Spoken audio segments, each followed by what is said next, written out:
Hello everyone, welcome back to my channel. So आज का जो वीडियो है, इस वीडियो में मैं आपको बताऊंगा कि ड्रॉप डाउन लिस्ट में आपको डेटाबेस से वैल्यू कैसे इसमें लाके ऐड करना है। तो जो मैंने प्रीवियस वीडियो में जो फॉर्म बनाया था जिसका नाम था प्रोडक्ट डिटेल, यहाँ पर हमने दो ड्रॉप डाउन लिस्ट यहाँ पे ले रखा था कंट्रोल, ठीक है। अभी इसमें मैंने जो वैल्यू इंसर्ट किया है वो तो स्टैटिक वैल्यू डायरेक्टली है मैंने इंसर्ट कर दिया है, पर अब मैं चाहता हूँ कि इस ब्रांड वाले ड्रॉप डाउन लिस्ट कंट्रोल में जो रिकॉर्ड आए वो जो आपके पास डेटाबेस में टेबल ब्रांड है, इसमें जो भी ब्रांड की एंट्री है यहाँ पे वो सारा रिकॉर्ड यहाँ पे डिस्प्ले हो इसमें, ठीक है।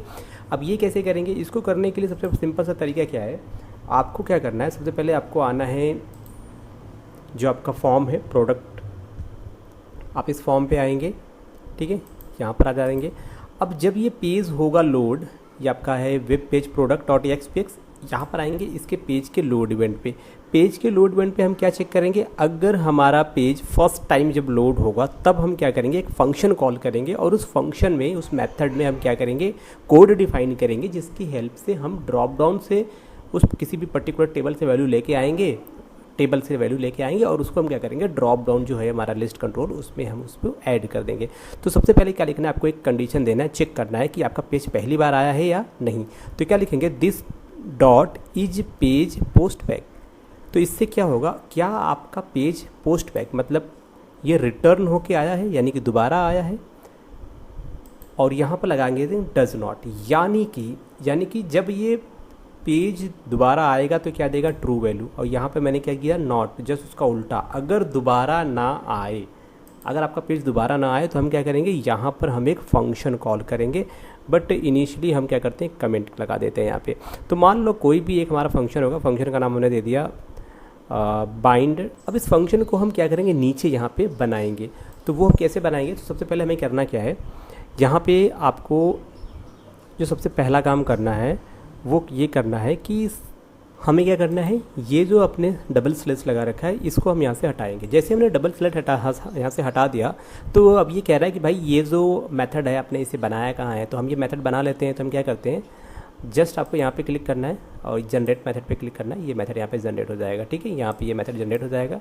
तो ये हमारा एक फंक्शन है। अब जब ये फंक्शन, जब पेज लोड होगा तो ये फंक्शन कॉल होगा। तो इस फंक्शन के अंदर हम क्या करेंगे, इस मेथड के अंदर हम एक और मेथड बनाएंगे। तो यहाँ पर हम एक मेथड बनाएंगे, उसका नाम क्या दे देंगे,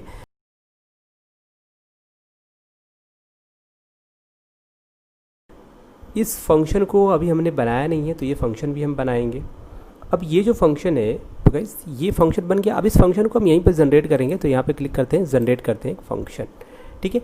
अब ये फंक्शन हमारा यहाँ पे बन गया। अब जब ये फंक्शन बन गया, अब इस फंक्शन में क्या करना है आपको, यहाँ पे जब हम इस फंक्शन को कॉल करेंगे ना, जब हम इस फंक्शन को कॉल करेंगे तो इस फंक्शन में हमें कुछ पैरामीटर पास करने हैं। एक हमारा पहला पैरामीटर होगा, वो होगा DDL ब्रांड, आपके कंट्रोल का नाम, और जो दूसरा होगा वो होगा आपका स्टोर प्रोसीजर, ठीक है। ये दो चीज़ यहाँ से पास की जाएंगी। अब जब ये फंक्शन बनेगा, वो फंक्शन आएगा यहाँ पे। अब यहाँ पे क्या करना है आपको, तो गाइस ये जो फंक्शन है ना, ये जो फंक्शन आप देख रहे हो जो आपने बनाया हुआ है, इस फंक्शन को हमने यहाँ पे बनाया, यहाँ पे आप देख सकते हो ये वही फंक्शन है, ठीक है। अब इस फंक्शन में हमें क्या करना पड़ेगा, जो ऊपर हमने पैरामीटर पास किए हैं यहाँ पे कंट्रोल और स्टोर प्रोसीजर, उन सारे कंट्रोल को आपको, उन सारे पैरामीटर को यहाँ पे भी डिफाइन करना होगा। तो हम क्या करेंगे, जो हमारा कंट्रोल है वो ऊपर कैसा कंट्रोल हमने डिफाइन दिया हुआ है, ऊपर दिया हुआ है हमने ड्रॉप डाउन लिस्ट कंट्रोल। तो हम क्या करेंगे, हम एक drop down list control class का एक ऑब्जेक्ट बनाएंगे, उसका नाम DDL रखेंगे, ठीक है। तो होगा क्या, ये जो वैल्यू होगी DDL ब्रांड वो यहाँ पर आ जाएगी, इस वेरिएबल में स्टोर हो जाएगा ड्रॉप डाउन लिस्ट कंट्रोल के। तो हम क्या कर रहे हैं, हमने सिर्फ यहाँ पे कंट्रोल का नाम पास किया है, वो नाम आएगा यहाँ पे। अब जो आप स्टोर प्रोसीजर पास कर रहे हो, स्टोर प्रोसीजर किस टाइप का है, हमेशा स्ट्रिंग टाइप का है ये। और इसके लिए आप क्या लिखेंगे, यहाँ पे लिखेंगे स्टोर्ड और प्रोसीजर, और यहाँ पे लिखेंगे नेम, ठीक है। ये एक वेरिएबल बना लिया हमने। अब आते हैं हम इस फंक्शन के अंदर। इस फंक्शन के अंदर जब हम आएंगे तो यहाँ पे आपको क्या करना है, सबसे पहले आपको बनाना है DB SQL सर्वर क्लास का एक ऑब्जेक्ट बनाना है, यहाँ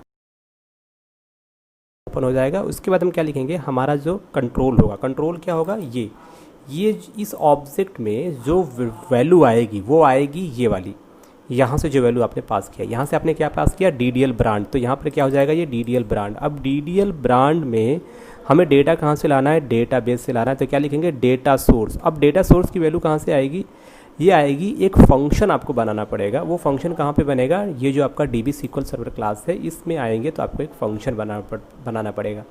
वो फंक्शन का नाम क्या होगा मैं आपको बता दूं, ये फंक्शन मैंने इसमें यहाँ पे बना दिया है, आप देख सकते हैं, ठीक है।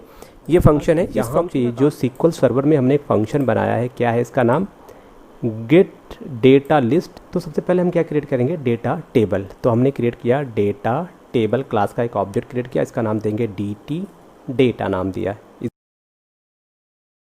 यहाँ पे हमने डेटा टेबल क्लास का ऑब्जेक्ट यहाँ पे क्रिएट कर लिया। उसके बाद हम यहाँ पे लगाएंगे यूजिंग स्टेटमेंट। तो जब भी आप SQL कनेक्शन क्लास का ऑब्जेक्ट जब भी आप बनाएं तो हमेशा आप यूजिंग स्टेटमेंट यूज़ करें। इससे फ़ायदा क्या होगा, यूजिंग स्टेटमेंट क्या होगा, जैसे ही आपका कनेक्शन ओपन होगा उसमें जो भी आपको टास्क परफॉर्म करना है, टास्क परफॉर्म होगा, उसके बाद ऑटोमेटिकली वो सारा कनेक्शन जो होगा डेटाबेस का वो क्लोज कर देगा ऑटोमेटिकली, आपको क्लोज करने की ज़रूरत नहीं है।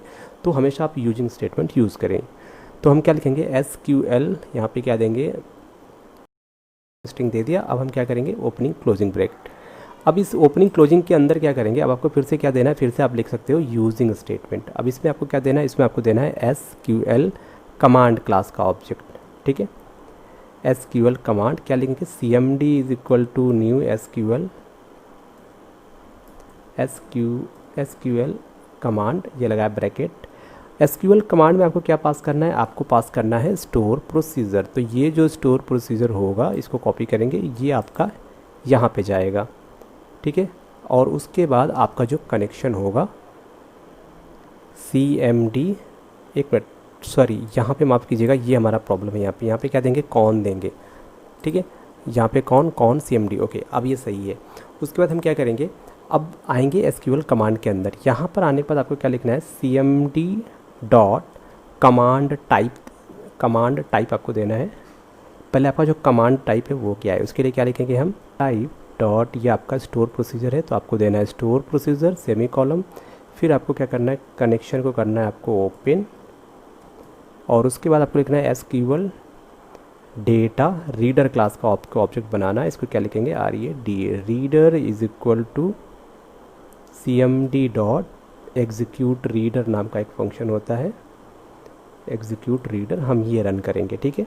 जब ये फंक्शन रन होगा, फिर जो DT डॉट डेटा, यानी कि आपका जो डेटा टेबल क्लास का जो ऑब्जेक्ट है डॉट, ये क्या होगा, लोड करेगा, किसको लोड करेगा, रीडर ऑब्जेक्ट को लोड करेगा। तो रीडर ऑब्जेक्ट में जो भी रिकॉर्ड अवेलेबल होगा वो इस डेटा टेबल में आके स्टोर हो जाएगा। एंड देन फाइनली क्या होगा, उसके बाद हमारा जो ये DT डेटा ऑब्जेक्ट है इसको हम क्या कर देंगे, रिटर्न कर देंगे, ठीक है। अब ये क्या रिटर्न करेगा, ये जो आपने बनाया है अभी, आपने यहाँ पर एक मिनट, ओके, ठीक है। अभी यहाँ पर जो आपने फंक्शन बनाया है, ये फंक्शन क्या करेगा, इस प्रोसीजर को रन करेगा, जो भी रिकॉर्ड आएगा उसको वो DT में रख के ये रिटर्न करेगा। जब ये रिटर्न करेगा तो ये फंक्शन हमने कहाँ पे कॉल किया है, फंक्शन का काम क्या होगा, फंक्शन का नाम क्या है, यहाँ पे देख कैसे बनाएंगे, पब्लिक डेटा टेबल, और फंक्शन का नाम है गेट डेटा लिस्ट। इसमें आपको क्या पास करना है, सिर्फ स्टोर प्रोसीजर का नाम पास करना है। उसके बाद ये पूरा जो कोड है, इस कोड की हेल्प से आप क्या करेंगे, डेटाबेस से जो भी वैल्यू होगा, ठीक है, जब स्टोर प्रोसीजर, जब ये क्वेरी, इसमें जो भी क्वेरी होगी वो रन होगा, और जो भी रिजल्ट आएगा उसको वो क्या करेगा, डेटा टेबल, यानी कि यह क्या है, ये है आपका डेटा टेबल का ऑब्जेक्ट, इसमें स्टोर करके वो रिटर्न कर देगा इस डेटा टेबल को, ठीक है। तो आपने क्या किया, कनेक्शन का क्लास, यहाँ पे SQL कनेक्शन का ऑब्जेक्ट क्रिएट किया, फिर SQL कमांड का ऑब्जेक्ट क्रिएट किया, इसको क्वेरी और कनेक्शन पास कर दिया। फिर यहाँ पर जब ये SQL डेटा रीडर जब ये एग्जीक्यूट रीडर मेथड एग्जीक्यूट करेगा तो सारा का सारा रिकॉर्ड इसमें आ जाएगा, और इसी रिकॉर्ड को हम क्या करेंगे, जो डेटा टेबल का ऑब्जेक्ट है उसमें हम लोड कर देंगे। फिर यहाँ से हम क्या करेंगे, इसको हम यहाँ से रिटर्न कर देंगे। तो ये आपको पूरा याद रखना है कैसे हमने बनाया है इसको। ये है पूरा ये मेथड, इस मेथड को आप बनाएंगे। हम क्या करेंगे, अभी हमें ये गेट डेटा लिस्ट इसे कॉपी करना है, चलेंगे हम प्रोडक्ट वाले फॉर्म पे। यहाँ पे क्या लिखेंगे, बेसिकली ये जो मेथड है कहाँ पर है, ये है DB क्लास के अंदर। तो D जैसे ही, यानी कि ये है इसमें SQL, यानी कि DB SQL सर्वर, ये जो आपने बनाया हुआ है क्लास, इसके अंदर एक मेथड है। तो उसको कैसे एक्सेस करेंगे, उसके लिए आपको इस क्लास का ऑब्जेक्ट जो कि DB है, जैसे हम डॉट लगाएंगे तो आपको मिलेगा गेट डेटा लिस्ट, ये एक मेथड है। इस मेथड को हम यहाँ पे यहाँ पे लिख देंगे। अब इस मेथड में आपको क्या पास करना है, आपको पास करना है स्टोर प्रोसीजर। तो ये स्टोर प्रोसीजर हम कॉपी करेंगे और इसको हम यहाँ पे कर देंगे पेस्ट, ठीक है। तो हमने स्टोर प्रोसीजर पास कर दिया। अब ये स्टोर प्रोसीजर ये कहाँ से आएगा, ये स्टोर प्रोसीजर आपका यहाँ से आएगा, ठीक है। जैसे ही पेज आपका फर्स्ट टाइम लोड होगा तो ये वाला मेथड कॉल होगा। जब ये मेथड कॉल होगा यहाँ पे इस मेथड में, इस मेथड के अंदर एक और मेथड है जहाँ पर आपने दो पैरामीटर पास किया, एक तो स्टोर प्रोसीजर कि जिसे रन करना है और एक तो कंट्रोल का नाम, जिस कंट्रोल में आपको उसे दिखाना है। अब देखो यहाँ पे क्या काम करना है, एक काम ये करना है आपको, फिर से आपको लिखना है DDL डॉट, आपको यहाँ पे लिखना है डेटा टेक्स्ट फील्ड। जो भी टेक्स्ट आपको दिखाना है ड्रॉप डाउन में आपको वो यहाँ पे टाइप करना है। तो आपके कॉलम का नाम ब्रांड, तो मैं चाहता हूँ ब्रांड मुझे दिखाना है, ठीक है। यहाँ पे मुझे ब्रांड दिखाना है। फिर उसके बाद DDL डॉट आपको क्या लिखना है, data value field. Value field मतलब उसका कौन सा वैल्यू आपको स्टोर कराना है डेटाबेस में। तो मुझे क्या स्टोर कराना है, ID स्टोर कराना है डेटाबेस में। उसके बाद एक काम करेंगे, DDL डॉट आपको देना है डेटा बाइंड। अब यहाँ पर आपका डेटा बाइंड हो जाएगा इस कंट्रोल में। फिर लिखेंगे DDL dot selected index. By default क्या होगा, -1, मतलब कुछ भी सेलेक्टेड नहीं होगा बाय डिफ़ॉल्ट। ये पूरा कोड है, इस कोड को मैंने यहाँ पे लिख दिया है। अब हम वापस लौटते हैं इस स्टोर प्रोसीजर में। ये जो स्टोर प्रोसीजर है ये एक्चुअली में है क्या, तो हमें ये बनाना पड़ेगा। तो बेसिकली नीचे आते हैं, यहाँ पर हमने एक स्टोर प्रोसीजर बनाया हुआ है, मैं आपको दिखा दूँ। ओके, तो आप यहाँ पे देख सकते हैं, हम पहले क्या लिखेंगे, क्रिएट करो एक स्टोर प्रोसीजर। यहाँ पे चाहे तो आप पूरा का पूरा प्रोसीजर लिख सकते हो या सिंपली आप PROC लिखेंगे, तो यानी कि प्रोसीजर। इस प्रोसीजर का नाम क्या है, सर्च करो ब्रांड। ब्रांड को सर्च करना है, इंटर मारेंगे। यहाँ पे मैंने कुछ भी नहीं दिया है, यहाँ पे लिखा है एज के बाद क्या लिखा है, बिगिन के बाद लिखा है सेलेक्ट करो। क्या सेलेक्ट करना है, ID सेलेक्ट करना है, ब्रांड सेलेक्ट करना है फ्रॉम टेबल ब्रांड से विथ नो लॉक और इंड, ठीक है। बस ये आपको इतना कोड लिखना है, इससे एक स्टोर प्रोसीजर बन के आएगा सर्च ब्रांड करके। तो अगर मैं इस स्टोर प्रोसीजर को रन करूँ तो क्या आपको यहाँ पे रिजल्ट मिलेगा। तो जैसे मैंने इसे रन किया, तो एक मिनट, तो जैसे मैंने इसको यहाँ पे रन किया तो आप देख सकते हैं ये रिजल्ट आ रहा है। बट अब हम क्या करते हैं, इसमें थोड़ा सा मॉडिफिकेशन करेंगे। हम क्या करते हैं, इसको हमें चेंज करना है। तो हम यहाँ पे क्या लिखेंगे, इसको लिखेंगे अल्टर। इसको मैंने कर दिया अल्टर। हम यहाँ पे क्या करेंगे, सेलेक्ट करो ID और brand from table brand with no lock, ठीक है। अब हम क्या करते हैं, जब हम इसको यहाँ से अल्टर कर देंगे, ये मैंने इसे सक्सेसफुली अल्टर कर दिया। अब आपको सिर्फ 2 कॉलम यहाँ पर आएंगे, एक ID और एक ब्रांड, ठीक है। तो ये आपका पूरा स्टोर प्रोसीजर है। आप इसको इस तरीके से लिखिएगा, क्रिएट स्टोर प्रोसीजर, प्रोसीजर का नाम, फिर लिखेंगे एज बिगिन, फिर लिखेंगे सेलेक्ट। आपको जो कॉलम ऐड चाहिए, देखो मुझे चाहिए सिर्फ 2 कॉलम, तो उसके लिए मैं फालतू के एक्स्ट्रा कॉलम हम इसमें ऐड नहीं करेंगे। तो सिंपली सेलेक्ट ID और ब्रांड फ्रॉम टेबल का नाम विथ नो लॉक लगा देंगे, ओके। और उसके बाद इंड स्टेटमेंट। यहाँ से आपका स्टोर प्रोसीजर बन गया। तो हम क्या करेंगे, इस स्टोर प्रोसीजर का नाम करेंगे कॉपी और इस नाम को हम ला के यहाँ पे इसकी जगह पे पेस्ट कर देंगे, ठीक है। ये मैंने इसे पेस्ट कर दिया। अब क्या करते हैं, अब इस पेज को हम करेंगे एक बार रिफ्रेश। यहाँ पर आ जाते हैं, तो हम यहाँ पे वैल्यू आ रही है या नहीं आ रही, एक बार हम इस पर क्लिक करते हैं। ओके, तो आप देख रहे हैं मेरे ख्याल से ये जो सारी वैल्यू आ रही है ये आपके डेटाबेस से आ रही है। क्यों आ रही है, क्योंकि मैं एक बार डेटाबेस चेक करता हूँ। यहाँ पे चलेंगे और जब मैं इसको रन करूँगा तो इसमें जो रिकॉर्ड आ रहा है वो क्या है, 1 2 3 4, यहाँ पे 3 तरह के रिकॉर्ड आ रहे हैं, ओके। अब हम क्या करते हैं, इसमें हम एक और रिकॉर्ड हम ऐड करने की कोशिश करते हैं। चलेंगे हम किस पे, ब्रांड पे आ जाते हैं। आपको एक नया ब्रांड यहाँ पर ऐड करना है जिसका नाम क्या होगा, मान लो मैंने दिया डेल। ये एक ब्रांड है, इसको मैंने यहाँ पे ऐड कर लिया, ओके। ऐड कर लेते हैं। अब देखो यहाँ पर हमें क्या एक हाइपर लिंक देना होगा, किसके लिए, प्रोडक्ट के लिए, ठीक है। तो यहाँ पर आ जाते हैं। अब यहाँ पर हम चेक करते हैं कि क्या एक एक्स्ट्रा ब्रांड, यहाँ पे देख सकते हैं डेल जो कि एक एक्स्ट्रा ब्रांड है वो यहाँ पर आपको दिख रहा है। तो हमारा यहाँ पे ब्रांड का डिटेल आपका परफेक्टली यहाँ पे शो कर रहा है। अब इसी तरीके से हम क्या करेंगे, कैटेगरी में हम ये जो बाय डिफ़ॉल्ट वैल्यू है इसको हटा देंगे और हम इसमें चाहते हैं कि डेटाबेस से वैल्यू आए। तो कैटेगरी के लिए भी सेम हमें क्या काम करना है, हम देखो अभी क्या करते हैं, इस चीज़ को हम कर लेते हैं कॉपी। इसको मैंने किया कॉपी और इसको हम क्या करेंगे, यहीं पे हम इसको पेस्ट कर देते हैं। सिंपली हमने यहीं पे पेस्ट कर दिया। यहाँ पे क्या करेंगे, load data into drop down list. ये जो है मेथड है, मान लीजिए इसको मैं नाम दे देता हूँ डाउन लिस्ट कैटेगरी। अब यहाँ पर क्या लिखेंगे, DDL कैटेगरी, ठीक है। यहाँ पे कैटेगरी जाएगा और यहाँ पे जो स्टोर प्रोसीजर होगा ये कोई दूसरा स्टोर प्रोसीजर होगा, ये हमने अभी बनाया नहीं है, ये हमें बनाना पड़ेगा। तो अब हम क्या करते हैं, ये जो फंक्शन है ना ये हमें क्रिएट करना पड़ेगा। तो क्या करते हैं, यहाँ पे करेंगे राइट क्लिक और ये जनरेट कर लेंगे। तो ये फंक्शन हमारा यहाँ पे हो गया है जनरेट, आप देख सकते हैं यहाँ पे, ठीक है। अब इसमें हमने यही वाला चीज़ पास करना है, तो इसको करेंगे कॉपी और इसको हम यहाँ पे कर देते हैं पेस्ट। फर्स्ट क्लास, ये मैंने कर दिया पेस्ट। अब क्या करेंगे, ये पूरा कोड, यहाँ का कोड हम करते हैं कॉपी। इस कोड को कॉपी करने के बाद हमने यहाँ पे इसको कर दिया है पेस्ट। सारी चीज़ें सही है, बट यहाँ पर हमें क्या करना है, यहाँ पे हमें कैटेगरी चाहिए, तो यहाँ पे लिखेंगे कैटेगरी और आईडी। बाकी सब कुछ सही है, कोई इसमें इशू नहीं है। अब आपको इसके लिए भी क्या बनाना है, एक स्टोर प्रोसीजर। स्टोर प्रोसीजर बनाने के लिए चलेंगे अपने डेटाबेस में, सारा का सारा कोड वही है। अब क्या करते हैं, ये वाला कोड आप कॉपी कर लो और इसके जस्ट नीचे आते हैं, इसके नीचे आते हैं और यहाँ पे हमने इसे पेस्ट कर दिया। अब इसमें क्या करना है आपको सबसे पहले ये जो टेबल आप देख रहे हो, टेबल कैटेगरी, पहले हम इसे एग्जीक्यूट करेंगे। इसमें कितने कॉलम हैं, इसमें है टोटल 5 कॉलम। तो हमें क्या आईडी चाहिए और कैटेगरी चाहिए, ये 2 चीज़ें इस यहाँ से चाहिए हमें, आईडी और कैटेगरी। तो अभी क्या करते हैं, हमने जो यहाँ पे कोड पेस्ट किया है, तो इसे सर्च, यहाँ पे क्या लिखेंगे, कैटेगरी लिखेंगे, इट्स कैटेगरी। ओके, यहाँ पे कैटेगरी हो गया, आपको सर्च करना है कैटेगरी। यहाँ पे क्या लिखेंगे, आईडी जो है स्मॉल आई है, तो स्मॉल आईडी। और यहाँ पर क्या है, ये है आपका कैटेगरी, ठीक है। तो सेलेक्ट आईडी एंड कैटेगरी।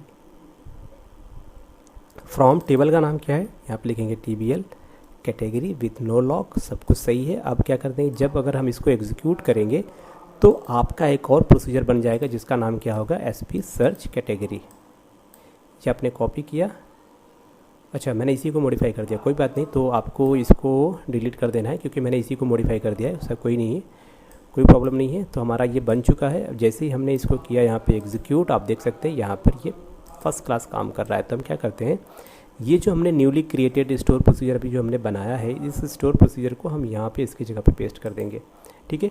जब ये मेथड रन होगा, ये मेथड किसके लिए है, ये मेथड है आपका ब्रांड को, आपको ब्रांड वाले ड्रॉप डाउन लिस्ट में वैल्यू स्टोर करेगा। और जो दूसरा मेथड है, ये मेथड है आपका कैटेगरी वाले ड्रॉप डाउन लिस्ट में आपका वैल्यू स्टोर करेगा, ठीक है। तो ये आपका बन गया कैटेगरी के लिए, सारी चीज़ें परफेक्ट है। यहाँ पे कैटेगरी और ये जो आई है, ये स्मॉल आई कर दीजिए, कोई प्रॉब्लम नहीं होगी, ठीक है।